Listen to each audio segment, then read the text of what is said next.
దొండపాటి రామారావు గారు మృతి చెందటం ప్రభుత్వం దీనికి నైతిక బాధ్యత వహించాలి. చనిపోయిన తర్వాత కూడా కళ్ళు తెరవకుండా రామారావు మరణం కూడా ఆ ప్రాంతంలో ఇళ్ళు పోతా ఉన్నాయి, 2 ఇళ్ళు పోతా ఉన్నాయి. రామారావు గారు ఒక్కడే మనకి ప్రత్యక్షంగా బయట కనపడుతున్నాడు. కానీ 18 నెలల తర్వాత కూడా ఈ ధర్నా చేయాల్సిన పరిస్థితి ఏర్పడింది. ఇక్కడ సమస్యలు పరిష్కారం కాకుండానే 2వ విడత భూ సేకరణ అని చెప్పి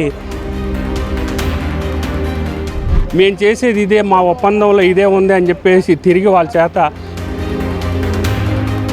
మీరు ఎన్నికల ముందు ఎప్పుడైనా మేము ఈ 55,000 ఎకరాలకు తోడు ఇంకో 44,000 తీసుకుంటామని ఒక్క మాట చెప్పారా?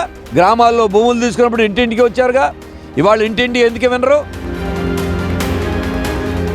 అసలు రైతుల సమస్య అనేది ఇప్పటిదాకా పట్టించుకోవాలా. గెలిచి ఎంతకాలం అయింది? 18 నెలల కాలం అయింది. 18 19 నెలలు సుమారుగా అయింది. ఇప్పటిదాకా కూడా లేకుండా ఇప్పుడు మాట్లాడుతూ పడిపోయి కుప్పకూలిపోయి చనిపోతే ఆ ప్రభుత్వం వైపు నుంచి ఈ రాజధానికి త్యాగం చేసిన రైతుకే న్యాయం చేయాలని ప్రభుత్వం రామారావు గారి కుటుంబానికి 50 లక్షల నష్టపరిహారం ఇవ్వాలి. నష్టపరిహారం కుటుంబానికి 50 లక్షల కాడికి రాష్ట్ర సహాయ కార్యదర్శి జొన్నా శివశంకర్రావు 3 రోజుల క్రితం మందడం గ్రామంలో రామారావు గారు మృతి చెందడం అని చెప్పేసి అనేది చాలా విచారకరమైన అంశం. వాస్తవంగా చంద్రబాబు నాయుడు గారు 5 సంవత్సరాల పరిపాలన జరిగిపోయింది. జగన్మోహన్ రెడ్డి గారు 5 సంవత్సరాల పరిపాలన జరిగిపోయిన తర్వాత మరలా ఈ ప్రభుత్వం, కూటమి ప్రభుత్వం వచ్చిన తర్వాత చాలా ఆశాజీవంతో రైతాంగం మొత్తం కూడా ఇక్కడ ఎదురు చూశారు. కానీ 18 నెలల కాలం జరిగిపోతా ఉన్నా ఆశలు నిరాశ అయినాయి తప్ప ఏ ఒక్క కోరిక కూడా రైతాంగ సమస్యల పరిష్కారంలో ఈ ప్రభుత్వం చిత్తశుద్ధితో పనిచేసిందని చెప్పేసి మేము అనుకోవటం లేదు. ఎందుకంటే జరుగు భూముల సమస్య కానీ, గ్రామ కంటాల సమస్య కానీ, అదేవిధంగా రైతులు ఇచ్చిన ప్లాట్లు వాగుల్లో, వంకల్లో, లోతట్టు ప్రాంతాల్లో ఇస్తే ఆ ప్లాట్లు మార్చాలని చెప్పేసి డిమాండ్తో ఆ డిమాండ్ని నెరవేర్చే అంశంలో కానీ ఎక్కడ కూడా ఏంటంటే న్యాయం జరగని పరిస్థితి స్పష్టంగా మనకు కనిపిస్తూ ఉంది. అందుకనే రామారావు మరణం కూడా ఆ ప్రాంతంలో ఇళ్ళున్న ప్రాంతాల్లో రోడ్డు వేసే క్రమంలో మా రోడ్డు ఇళ్ళు పోతా ఉన్నాయి, 2 ఇళ్ళు పోతా ఉన్నాయి, ఈ రోడ్డు ఇక్కడ కాడి నుంచి ఎలైన్ మార్చండి అని చెప్పేసి అడిగే క్రమంలోనే ఆయన కుప్పకూలిపోయి వనపాల హాస్పిటల్ మరణించాడు. ఇది చాలా విచారకరమైన అంశం. అందుకని ప్రభుత్వం ఇప్పటికైనా చిత్తశుద్ధితో రాజ్యాంగంలో, రాజధానిలో రైతాంగ సమస్యల పరిష్కారంలో చిత్తశుద్ధితో పనిచేస్తే రాబోయే 2వ దశ ఈ ల్యాండ్ పూలింగ్ అని చెప్పేసి అంటా ఉన్నారు. 2వ దశ ల్యాండ్ పూలింగ్ అనేది ఏంటంటే చాలా విచారకరమైన అంశం. ఇక్కడ అభివృద్ధి చేయకుండా, ఇక్కడ ఫ్లాట్ డెవలప్మెంట్ చేయకుండా, ఇక్కడ రేట్లు పడిపోయిన ఈ క్రమంలో రాజధాని పేరు మీద మరలా మీరు 2వ దశ పూలింగ్ అని చెప్పేసి అంటే ఇక్కడ రైతులు నెట్టేట ముంచినట్టు ఉంటుంది. కాబట్టి ఇది డెవలప్మెంట్ చేసి ఇచ్చిన తర్వాతే మీరు 2వ దశ పూలింగ్కి వెళ్ళాలి తప్ప ఇప్పుడు మాత్రం 2వ దశ పూలింగ్కి వెళ్ళటం అంటే చాలా ఇబ్బందికరమైన పరిస్థితి ఇక్కడ రైతాంగం ఎదుర్కొంటారు. కాబట్టి రైతులకు న్యాయం చేయాలని చెప్పేసి ఆంధ్రప్రదేశ్ రైతు సంఘం మేము డిమాండ్ చేస్తూ ఉన్నాం. నేను రాజధాని రైతు సంఘ అధ్యక్షుడిని. ఇక్కడ రామారావు గారు ఒక్కడే మనకి ప్రత్యక్షంగా బయట కనపడుతున్నాడు. కానీ పరోక్షంగా చాలామంది కూడా ఇబ్బందులు పడతా ఉన్నారు. లేదంటే ఆ సమావేశాల్లో ఆ రైతులు మరి భూములు ఇచ్చిన రైతులే ఎదురు తిరిగి మాట్లాడి మాకు అక్కడ కొట్టారు, ఎక్కడ కొట్టారో ఏంటని అంటే అసలు రైతుల సమస్య అనేది ఇప్పటిదాకా పట్టించుకోవాలా. గత ఒక 3 నెలల నుంచి మాత్రమే 2 నెలల సుమారుగా ఒక త్రిసభ్య కమిటీ వేసి ఆ రైతులకి మీరు చెప్పుకోండి వీళ్ళు కానీ ఇప్పటిదాకా వచ్చింది. మరి గెలిచి ఎంతకాలం అయింది? 18 నెలల కాలం అయింది. 18 19 నెలలు సుమారుగా అయింది. ఇప్పటిదాకా కూడా లేకుండా ఇప్పుడు ఆ కదిలోకి వచ్చేటప్పటికి ఇప్పుడు కదిలించి కానీ ఇప్పుడు మాట్లాడుతున్నాడు. ఇప్పుడు సమస్యలు అనేక రకమైన ఇంతవరకు గ్రామ కంటకాలు తేల్చలా, 29 గ్రామాల్లో గ్రామ కంటకాలు తేల్చలా. మరి ఎప్పటికి అయిపోతుంది? మరి ఆయన మీటింగ్లు చూస్తే 6 నెలలు అయిపోద్ది, 3 నెలలు అయిపోద్ది అంటున్నారు. అట్లాగే రెండోది ఎక్విజేషన్ పెట్టాలంటున్నారు. ఎక్విజేషన్ పెడితే ఇంకా ఈ కుటుంబాలు కూడా చాలా చిన్నభిన్నం అవుతాయి. మీరు వాళ్ళ మాట్లాడి ఎవరైతే ఉన్నారో ఆ రైతులు మాట్లాడి రోడ్లకి ఇవ్వాలా, మన డెవలప్మెంట్ కల్లా 1-2 సార్లు తిరిగితేనే మరి ఉండవల్లిలో సీడ్ యాక్సెస్ రోడ్డు కానీ, పెరుమాకలో సీడ్ యాక్సెస్ రోడ్డు కానీ వాళ్ళందరూ తిరిగితేనే ఆ సీడ్ యాక్సెస్ రోడ్డు అంతవరకు అవ్వగలిగింది. అదే వాళ్ళు వైలెన్స్గా అంటే ఎక్విజేషన్ కానీ వెళితే అది అంగులు కూడా ముందుకెళ్దావు. మరి ఇవాళ మేము అట్నుంచి వచ్చాం, మా చేయకుండా ఆ రోడ్డు వేశారు, నేను ఆనందపడ్డా.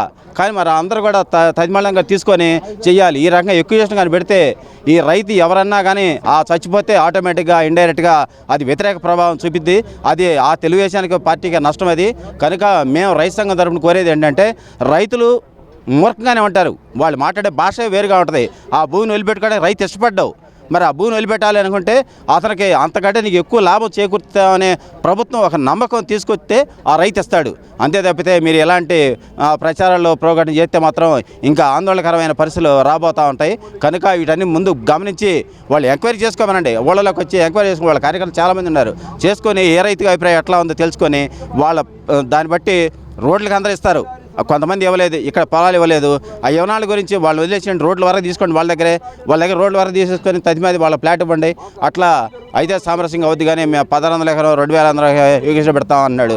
ఇంకెక్కడ కాల మొదటికి అన్నం పెట్టలా, ఆడపోయి 16,000 ఎకరాలు మళ్ళీ తీసుకుంటున్నాడు, మళ్ళీ 3వ తడవ అంటున్నాడు. మరి ఏంటండి, ఇంతవరకు ఒక్క ఫ్లాట్లోకి ఎల్టైర్ రోడ్డు ఉందండి, ఇక్కడ 7 వేసారు కాబట్టి మరి ఈ బిల్డింగ్ కాడికి మనం వచ్చాం ఇప్పుడే. మరి అక్కడ చూడండి, మరి ఆ రోడ్ లేదు. మరి అట్లా రోడ్లు ఆ ఫ్లాట్లకు కూడా రోడ్లు వేసేసుకొని ఎవరి ఫ్లాట్ వాళ్ళ పడితే అసలు ఇబ్బంది ఉండదు. అట్లా చేయకుండా ప్రభుత్వం మేనిమేషాలు లెక్కేసుకొని స్టేట్మెంట్ తీసుకుంటా పోతే ఆ స్టేట్మెంట్తో సరిపోతుందండి ఈ 3 ఏళ్ళు కూడా. ఈ 3 ఏళ్ళని అవ్వాలని కూడా మేము కోరుకుంటూ నేను సెలవు తీసుకుంటున్నాను. 18 నెలల తర్వాత కూడా ఈ ధర్నా చేయాల్సిన పరిస్థితి ఏర్పడింది. ప్రభుత్వం, కూటమి ప్రభుత్వం ఏమైతే హామీలు ఇచ్చిందో ఆ హామీలు అమలు చేయడంలో పూర్తిగా విఫలమవుతా ఉన్నారు. దానివల్ల రైతులు కూడా తీవ్ర ఆందోళన ఉన్నారు. ఇక్కడ సమస్యలు పరిష్కారం కాకుండానే 2వ విడత భూ సేకరణ అని చెప్పి సమీకరణ అని చెప్పి అటు వెళ్తా ఉండి అటువైపు అడుగులేస్తూ ఉంది ప్రభుత్వం. ఇక్కడ ముందు రైతులకు ఇచ్చిన రిటర్నబుల్ ప్లాట్లు అభివృద్ధి, అక్కడ మెరకలు, రోడ్లు, డ్రైనేజీ ఇవన్నీ పరిష్కారం చేసి తర్వాత వెళ్ళండి అని చెప్తా ఉన్నారు. అవన్నీ విస్మరించి ఇది ఎట్లా ఉంటే మున్సిపాలిటీగా ఉంటుందని చెప్పి నా మంత్రులు మాట్లాడుతూ ఉండడం ఏమాత్రం సరైంది కాదు. ముందు తక్షణం 11 సంవత్సరాల తర్వాత ఇక్కడ ప్లాట్లు అభివృద్ధి చేయకుండా ఇంకెప్పుడు చేస్తారని మేము అడుగుతా ఉన్నాం. పక్కన ఉపాధి, కూలీలకు ఉపాధి ఏది? అసలు కూలీలను పట్టించుకోరా? వాళ్ళు పేదల మనుషులుగా చూడరా? వాళ్ళ గాలికి వదిలేస్తారా? వాళ్ళు ఏం తిని బ్రతుకుతారు? ఇక్కడ లైవ్లీహుడ్ దెబ్బతినిపోయింది. పెన్షన్తో సరిపెడితే 5,000 ఇస్తే సరిపోతుంది వాళ్ళ కుటుంబాలకి.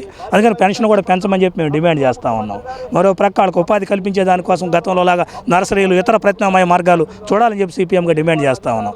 ఈరోజు కార్మికులు ఎట్టి చాకరీ చేస్తున్నారు. ఇక్కడ తక్కువ మంది కార్మికులు ఉన్నారు. కార్మికుల సంఖ్య పెంచరు, వాళ్ళ వేతనాలు పెంచరు. అసెంబ్లీలో పనిచేసే వాళ్ళని, హైకోర్టులో పనిచేసే వాళ్ళకి, గ్రామాల్లో పనిచేసే వాళ్ళకి 12,000, 10. ఇప్పుడు పోటాడితే గ్రామాల్లో వాళ్ళకి 15,000 చేశారు.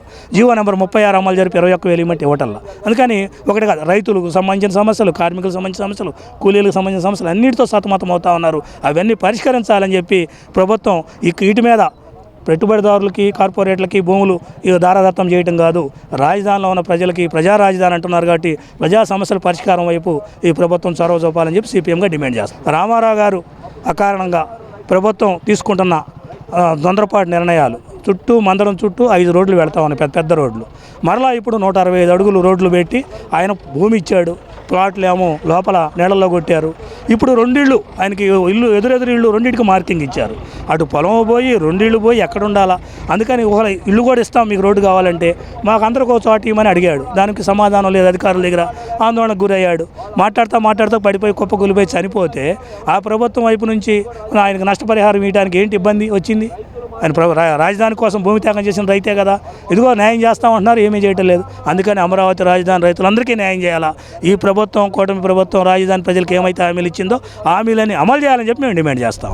రాజధాని ప్రాంతంలో భూములు ఇచ్చి అదేవిధంగా ఈ రాజధాని నిర్వాసితులు అవుతున్న వాళ్ళకి ఈరోజు ప్రభుత్వం పట్టించుకోవట్లేదు. ఇదే విధంగా ఆ రామారావు గారిని ఏ విధంగా అయితే నిర్లక్ష్యం చేసిందో అదేవిధంగా స్టీల్ బ్రిడ్జి, అట్లాగే సీడ్ యాక్సిస్ రోడ్డు ఇవన్నీ పోతున్నాయి. దీంట్లో సుమారు 250 మంది నిర్వాసితులు అవుతున్నారు. దాంట్లో ఆల్రెడీ 80 మందిని తీసేసింది ప్రభుత్వం ఆల్రెడీ స్టీల్ బ్రిడ్జి కింద బాధితుల్ని. వాళ్ళకి తాత్కాలికంగా ఉపశమనం ఇస్తూ కొంత నష్టపరిహారం ఇచ్చారు. 2వ ప్లాట్ ఇస్తామని చెప్పారు, ఇప్పటి వరకు ఇవ్వలేదు. ప్లాట్ ఇచ్చే ప్రయత్నం జరగట్లేదు.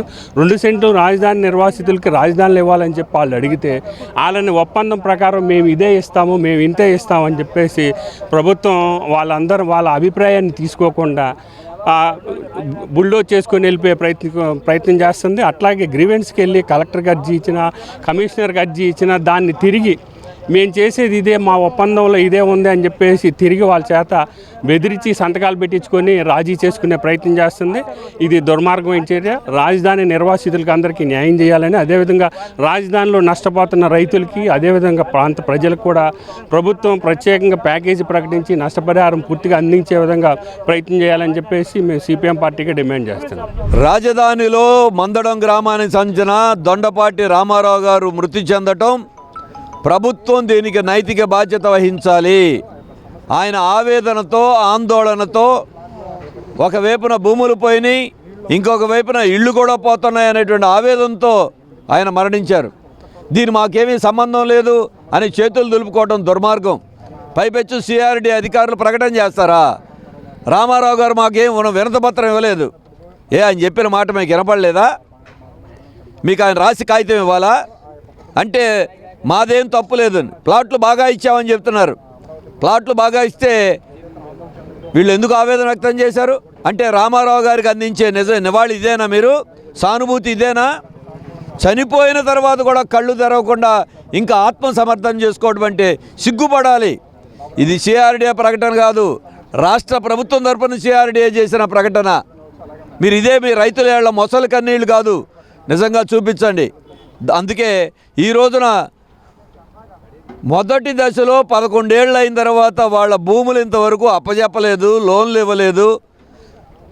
భూముల విలువలు పెరుగుతాయని ఆశలు పెడితే విలువలన్నీ పడిపోయినాయి. ఈలోపుగానే మళ్ళీ 2వ దశ భూ సమీకరణ, 3వ దశ భూ సమీకరణ 44,000 ఎకరాలు తీసుకుంటా ఉంటే ఉట్టికెక్కలేనమ్మా స్వర్గానికి ఎక్కిందని అందరూ అడుగుతూ ఉంటే వాళ్ళందరూ చెప్పలేక ఏమంటే ముఖ్యమంత్రి గారు పిలిపించి మీకు మున్సిపాలిటీ స్థాయా ప్రపంచ స్థాయా? అప్పుడేను సింగపూరు ప్రపంచ స్థాయి, మళ్ళీ ఇప్పుడు మున్సిపాలిటీకి మార్చేశారా? జగన్మోహన్ రెడ్డి గారు మాట మార్చారు. మీరు ఎన్నికల ముందు ఎప్పుడైనా మేము ఈ 55,000 ఎకరాలకు తోడు ఇంకో 44,000 తీసుకుంటామని ఒక్క మాట చెప్పారా? ఆ రోజు చెప్పండి, ఎన్నికలు అయిపోయాక ఎందుకు చెప్పారు? మళ్ళీ 2వ దశ భూములు రైతుల కోసం కాదు, రాష్ట్రం కోసం కాదు, బడా కంపెనీల కోసం తీసుకుంటున్నారు. ఈ మొదటి దశ బాగు చేయండి. మీరు ఇంతవరకు దీనికి చేతగా. అందుకనే వాళ్ళ ఆవేదనని తెలియజేయటం కోసమే సిపిఎంఐ వాళ్ళ ఆందోళన వ్యక్తం చేస్తాను. ఇది ప్రతి ఒక్క రైతు, కూలీ, అమరావతి ప్రజల మనసులో ఉన్న అభిప్రాయం, ఆందోళన, దాన్ని వ్యక్తం చేస్తున్నాం. మీరు గత ప్రభుత్వంలాగా వాళ్ళు ఒక రకంగా నిర్వీర్యం చేస్తే మీరు ఇంకో రూపంలో దీన్ని నీరుగార్చాలని ప్రయత్నం చేస్తే కుదరదు. రాజధాని అమరావతిలో రైతు కుటుంబానికి 50 లక్షల పరిహారం ఇవ్వాలి. వారు కోరుకున్న విధంగా వారికే కాదు రైతులందరికీ సరైన ప్లాట్లు కేటాయించి లోపాలు అవకతవకలు సరిచేయాలి. ప్రతి గ్రామంలో గ్రామ సభలు పెట్టండి. కొద్దిమంది నాయకులతో మాట్లాడుతున్నారు, మంచిదే, కానీ నాయకులతో మాట్లాడి సరిపెట్టడం కాదు. గ్రామాల్లో భూములు తీసుకున్నప్పుడు ఇంటింటికి వచ్చారుగా, ఇవాళ ఇంటింటికి ఎందుకు వినరు? వాళ్ళ బాధలు ఎందుకు తెరుస్తారు? మళ్ళీ దీనికి జరీబుని తేల్చడానికి ఇంకో కమిటీ అంట నిపుణులు. మరి తీసుకునేప్పుడు కమిటీ వేస్తే జరీబా కాదా? అప్పుడు మీరు కౌలు ఇవ్వలేదా? అప్పుడు జరీబ్ అయింది, ఇప్పుడు మెట్ అయిపోయిందా? మళ్ళీ ఇప్పుడు తేల్చాలని ఇది కాలయాపన చేయటం. 3 మ్యాన్ కమిటీ, 4 మ్యాన్ కమిటీ, ఇవి కార్పొరేట్ కంపెనీలకు భూములు ఇవ్వడానికి మాత్రం నిమిషాల్లో జీవోలు ఇచ్చేస్తున్నారు. రైతులకు ఇవ్వాలంటే మాత్రం కమిటీలు, చర్చలు, ఏళ్ళు గడుస్తూ ఉన్నాయి. ఇదే వాళ్ళు ఈ ప్రభుత్వం కూడా చేస్తున్న పని. అందుకే దీని మీద ఆందోళన చేస్తున్నాం. ప్రభుత్వం కళ్ళు తెరవకపోతే దీని మీద రైతులు, కూలీలు, పేదల తరపున మా ఆందోళన కొనసాగిస్తాం. 2వ దశ పూలింగ్ ఆపండి, మొదటి దశలో ఇచ్చిన దాన్ని అభివృద్ధి చేయండి, వాళ్ళ కోరికలు తెరచండి, సరైన ప్లాట్లు ఇవ్వండి, రామారావు గారి కుటుంబానికి న్యాయం చేయండి అని మేము కోరుతున్నాం. ఈ రోజున రాజధాని పేరుతోటి భూములు త్యాగం చేశారు రైతులు. అయితే త్యాగం చేసిన రైతులు తగినట్టుగా న్యాయం జరగట్లా. వాళ్ళు పదే పదే కోరుతున్నారు, మన ప్రభుత్వం వచ్చిందండి, ప్రభుత్వం వచ్చిన తర్వాత అయినా సరే మాకు పూర్తిగా ప్లాట్లు చూపించండి, మాకు న్యాయం చేయమని చెప్పి పదే పదే సిఆర్డీఏ కార్యాలయం చుట్టూ తిరుగుతున్నారు. అంటే ఈ విధంగా త్యాగం చేసి తిరుపతి వరకు కూడా పాదయాత్ర చేసి అనేక కేసులు పెట్టించుకొని ఇవాళ కష్ట నష్టాలు పడ్డ ఈ రాజధానికి త్యాగం చేసిన రైతుకే న్యాయం చేయలేని ప్రభుత్వం ఈ రాష్ట్రంలో రైతులకు ఏం న్యాయం చేస్తారని మేము కోరుతా ఉన్నాం. మేము తెలుగుదేశానికో లేదా చంద్రబాబుకో వ్యతిరేకం కాదు, కానీ ఆ విధానాలకు వ్యతిరేకం. మేము రైతు పక్షపాతిగా ఉంటాం. ఇవాళ రైతులు స్వచ్ఛందంగా ఇచ్చినందుకు మేము కూడా స్వాగతించాం. కానీ వాళ్ళ రైతుకు అన్యాయం జరుగుతుంటే మాత్రం రైతు సంఘాలుగా మేము చూడం. అన్ని రైతు సంఘాలు కలిపి ఐక్య కార్యాచరణతోటి ఉద్యమం చేపడతాం. రామారావు కుటుంబానికి 50 లక్షల పరిహారం వెంటనే ఇవ్వాలి. దాంతోపాటు మిగిలిన రైతులకు కూడా ప్లాట్లు చూపించి వాళ్ళకు న్యాయం చేయాలని చెప్పి కోరుతున్నాం. అదే 2వ దశ సంబంధించి భూసేకరణ మీద భూములు సేకరిస్తామని చెప్తున్నారు, కానీ బెదిరింపు కూడా జరుగుతూ ఉంది. 2వ భూసేకరణకు మేము వ్యతిరేకిస్తున్నాం. ముందు మొదటి దఫా తీసుకున్న రైతులకు న్యాయం చేయండి, వాళ్ళ ప్లాట్లు ఇచ్చిన తర్వాత అభివృద్ధి చేసిన తర్వాత 2వ దశకు రావడం వాళ్ళు రైతులు కూడా స్వాగతిస్తున్నారు 2వ దశకు సంబంధించి. కానీ ఇదే పద్ధతి కొనసాగితే వాళ్ళు కూడా ఇవ్వడానికి సిద్ధంగా లేరు. ఇవాళ ఈ విధంగా రైతులు ఎంతమంది చనిపోతారని భయపడుతున్నారు. అందుకని ఇలాంటి సంఘటనలు జరగకుండా ఇప్పటికైనా యావత్తు కూటమి ప్రభుత్వం ఈ యొక్క రైతులకు సంబంధించి ఇదే పని మీద ఉండి వాళ్ళకి న్యాయం చేసేందరూ కూడా కృషి చేస్తారని మేము కోరుతున్నాం. లేని పక్షంలో రాష్ట్ర వ్యాప్తంగా జిల్లా వ్యాప్తంగా అన్ని రైతు సంఘాలతో ఆందోళన కార్యక్రమం చేపడతామని చెప్పేసి హెచ్చరిక చేస్తున్నాం. ఈ రోజున దొండపాటి రామారావు గారు చనిపోయిన సందర్భంగా ఇక్కడ రైతు సంఘం తరఫున కానీ ఇక్కడ పార్టీల తరఫున కూడా మేము వచ్చేసి ఇక్కడ నిరసన తెలియజేస్తున్నాం. ఎందువల్లంటే మరి ఆయన చనిపోయిన దానికి మొత్తం ఎక్స్గ్రేషియా 50 లక్షలు ఇవ్వాలని చెప్పి ప్లాట్లు కూడా ఇవ్వాలని చెప్పి మరి మేము కోరుతున్నాం. అలాగే రైతులు కూడా ఇక్కడ 40 ఎకరాలు తీసుకున్నారు, అవన్నీ డెవలప్ చేసి మరి రైతులకి ఇవ్వాలి. మళ్ళీ అది కాకుండా మళ్ళీ ఇంకా 40,000 ఎకరాలు బయట ఇచ్చేయాలని చెప్పి అంటున్నారు. అది మరీ దారుణం. ఇది ముందు ఇచ్చింది రైతులకి ఇచ్చింది వాళ్ళకి సక్రమైన పద్ధతిలో వాళ్ళకి ఇచ్చి డెవలప్ చేసి తర్వాత ఇంకా దాన్ని బట్టి అడిగి తీసుకోవటం పద్ధతి అని చెప్పి మేము రైతు సంఘం తరపున కోరుతున్నాం. మరి దయచేసి మరి ప్రభుత్వం వారు ఎమ్మటే స్పందించి మరి దొండపాటి రామారావు గారికి 50 లక్షల రూపాయలు ఎక్స్గ్రేషియా ఇవ్వాలని, ఆయనకి న్యాయం చేయాలని, అలాగే ఇక్కడ భూములు ఇచ్చిన వాళ్ళందరికీ కూడా న్యాయం చేయాలని చెప్పి మేము కోరుకుంటూ, లేకపోయిన పక్షంలో ఇంకా ప్రత్యక్ష ఆందోళన చేస్తామని చెప్పి ప్రభుత్వం వారికి మేము విన్నవించుకుని న్యాయం చేయాలని కోరుకుంటున్నాం.